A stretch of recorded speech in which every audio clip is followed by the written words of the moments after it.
pledge to crack down on price gouging supports the myth that inflation has been driven by corporate greed. The truth is, profit margins today are about the same as they were before the pandemic, according to the San Francisco Fed. Brandon Arnold is Executive Vice President at the National Taxpayers Union, joining me now to discuss Kamala Harris's policy ideas or lack thereof. Brandon, welcome to the show. Thanks for having me. Oh my goodness. So lack thereof, Kamala Harris. I keep waiting for something. And I actually thought, are they really going to make us wait until the DNC? I was pretty ticked off about that, but I figured that's probably what she'll do. She'll claim that she can't get everything out before the DNC. Now we understand it to be she's not planning on putting anything out, period. Yeah, it's unbelievable to have this level of policy coming out of a presidential campaign. I get that she's a little behind the curve here because she got a late start given the drama with Biden, but she still could have inherited a lot of Biden's policies if that wasn't indeed her intent. And we haven't gotten really much of anything besides the fact that she wants to impose price controls, which are an absolutely abysmal idea, and that she wants to raise the corporate tax rate, which again would be a huge mistake on her part, would really hurt competitiveness for American companies and drive up costs for consumers, hurt workers because it would drive down wages at a time when people can't afford anything. So we've gotten very little from this campaign. What we have gotten has been extremely concerning from a taxpayer perspective.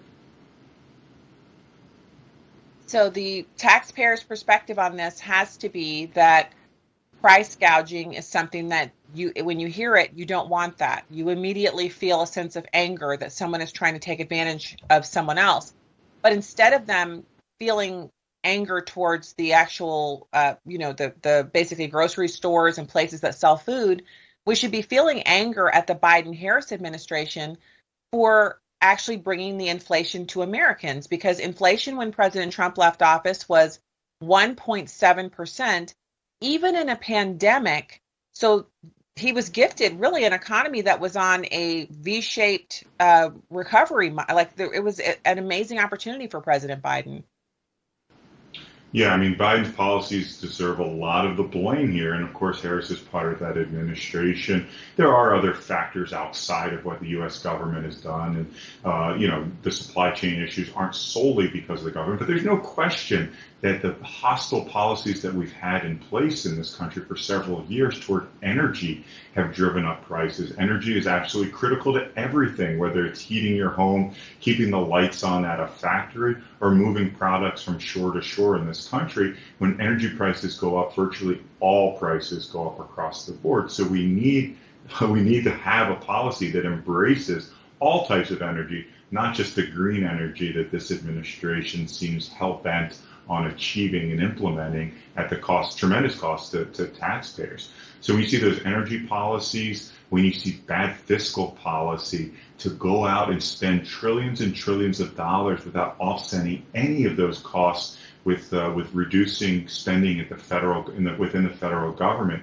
Well, guess what? That has dumped so much cash into the economy that has, of course, stimulated demand to the extent that we have these insane levels of price increases, this insane amount of inflation that we haven't been able to shake. We're going to get another report from the federal government tomorrow that I think is going to tell you the same story. Even though inflation has started to taper off, prices are still going up and things are still 20% more expensive on average than they were just 3 years ago. That's backbreaking for average families.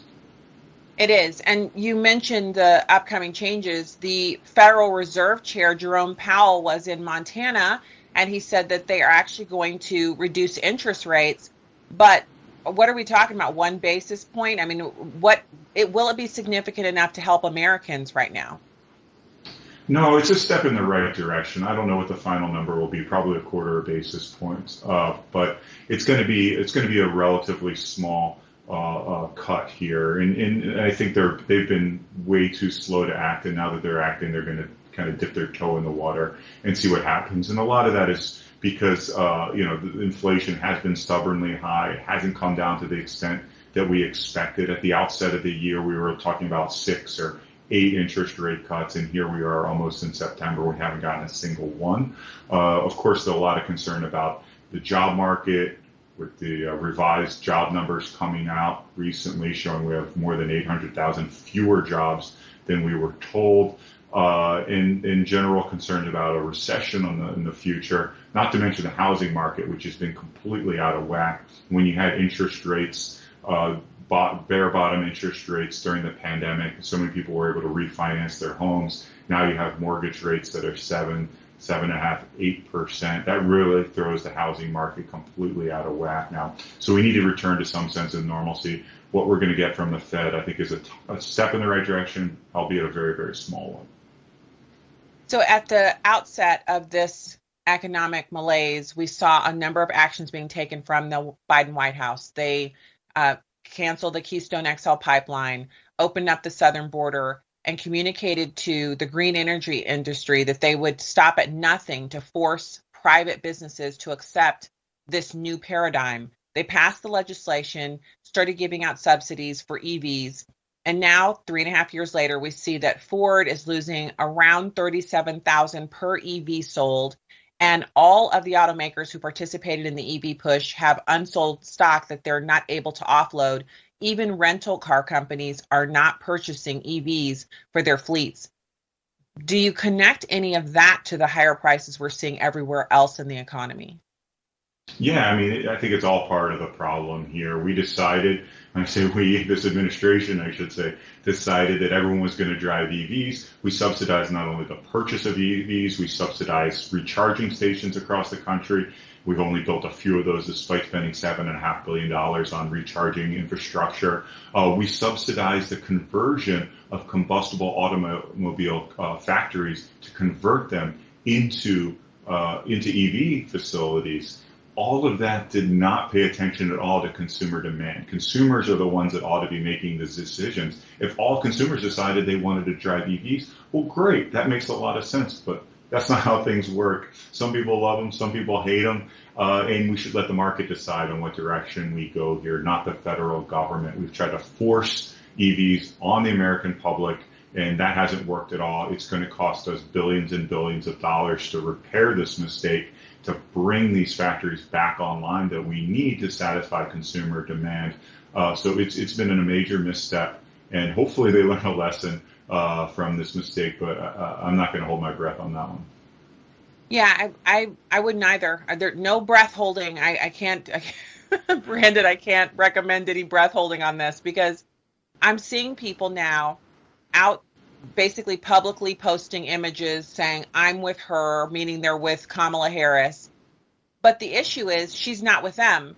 Kamala Harris is for the open border. The same people who complain about their communities being taken over by migrants, who are rightly so looking for housing and jobs. They're looking for free money from the government. They've been told that America will pay for everything for them. They've arrived and they're ready for the red carpet. And as they're getting what they came for, American taxpayers are saying, I don't like this, but they're still planning on voting for Harris because she's brown and she's a woman. It doesn't make sense. It's also the same thing with the green energy. Most people I know, Democrat or Republican, don't believe they should be forced to buy an EV for their primary driver.